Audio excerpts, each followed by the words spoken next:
ನಮಸ್ಕಾರ. ICC meeting ಆದ ಬಳಿಕ ಇಂಡಿಯಾ ವರ್ಸಸ್ ಪಾಕ್ ವಿಚಾರದಲ್ಲಿ ತೆಗೆದುಕೊಳ್ಳಲಾಯಿತು 3 ತುರ್ತು ನಿರ್ಧಾರ.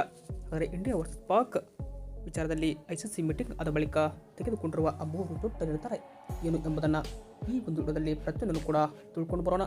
ಅದಕ್ಕಿಂತ ಮುಂಚೆ ಯಾರೆಲ್ಲ ನಮ್ಮ ಒಂದು ಯೂಟ್ಯೂಬ್ ಚಾನಲ್ಗೆ ಇನ್ನೂ ಸಬ್ಸ್ಕ್ರೈಬ್ ಆಗದೆ ಹಾಗೆ ನೋಡ್ತಾ ಇದ್ದೀರಾ, ದಯವಿಟ್ಟು ಸಬ್ಸ್ಕ್ರೈಬ್ ಆಗಿ.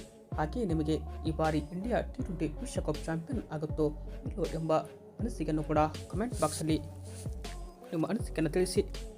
ಇನ್ನು ಮೊದಲ ಪಂದ್ಯವನ್ನು US ವಿರುದ್ಧ ಗೆದ್ದ ಬಳಿಕ ಟೀಮ್ ಇಂಡಿಯಾ ಎರಡನೇ ಪಂದ್ಯವನ್ನು ನಮಿಬಿಯಾ ವಿರುದ್ಧ ಫೆಬ್ರವರಿ 12ರಂದು ಆಡಲಿದೆ.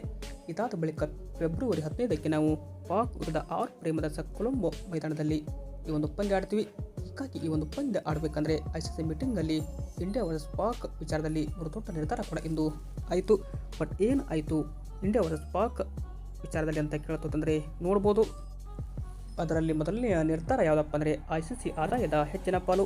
ಇನ್ನು ಐಸಿಸಿಗೆ ಬರುವಂಥ ಆದಾಯದಲ್ಲಿ ನಮಗೂ ಕೂಡ ಹೆಚ್ಚಿನ ಪಾಲು ಕೊಡಬೇಕೆಂದು ಪಾಕಿಸ್ತಾನ್ ಕೂಡ ಮನವಿ ಮಾಡಿತು. ಬಟ್ ಎರಡನೇದಾಗಿ ಭಾರತದೊಂದಿಗೆ ದ್ವಿಪಕ್ಷೀಯ ಕ್ರಿಕೆಟ್ ಪುನಃಸ್ಥಾಪನೆ. ಅಂದರೆ ಭಾರತ ಮತ್ತು ಪಾಕಿಸ್ತಾನ ನಡುವೆ ಕೊನೆಯ ಬಯಲಾಟಲ್ ಸೀರೀಸ್ ನಡೆದಿದ್ದು 2012 ಮತ್ತು 2013ರಲ್ಲಿ. ಅದಾದ ಬಳಿಕ ಯಾವುದೇ ಬಯಲಾಟಲ್ ಸೀರೀಸನ್ನು ಪಾಕಿಸ್ತಾನ ವಿರುದ್ಧ ಭಾರತ ಆಡಿಲ್ಲ.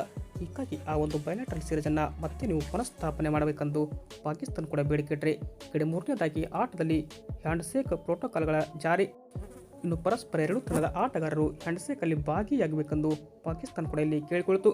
ಬಟ್ ಈ 3 ನಿರ್ಧಾರಗಳನ್ನು ಐಸಿಸಿ ಮುಂದೆ ಪಾಕಿಸ್ತಾನ ಇಟ್ಟರೆ ಬಟ್ ಇದು ಆಗುತ್ತಾ, ಇದು ಪಾಕಿಸ್ತಾನ ಭಾರತದ ವಿರುದ್ಧ ಪಂದ್ಯ ಆಡುತ್ತಾ, ಇದು ಬಾಯ್ಕಾಟ್ ಮಾಡುತ್ತಾ ಅಂತ ಕಾದೋಡೋಣ. ಇದು ಏನಪ್ಪ ಅಂದರೆ ಸದ್ಯಕ್ಕೆ ಬರ್ತಿರುವಂಥ 3 ದೊಡ್ಡ ನಿರ್ಧಾರಗಳು. ಬಟ್ ಈ 3 ನಿರ್ಧಾರಗಳಲ್ಲಿ ನಿಮಗೆ ಯಾವುದು ಇಷ್ಟ ಆಯ್ತು ಅಂತ ಕಮೆಂಟ್ ಬಾಕ್ಸಲ್ಲಿ ಕೂಡ ಕಮೆಂಟ್ ಮಾಡಿ. ಹಾಗೆ ನೀವು ನಮ್ಮ ಚಾನಲ್ಗೆ ಸಬ್ಸ್ಕ್ರೈಬ್ ಮಾಡ್ಕೊಳ್ಳಿ. Thank you.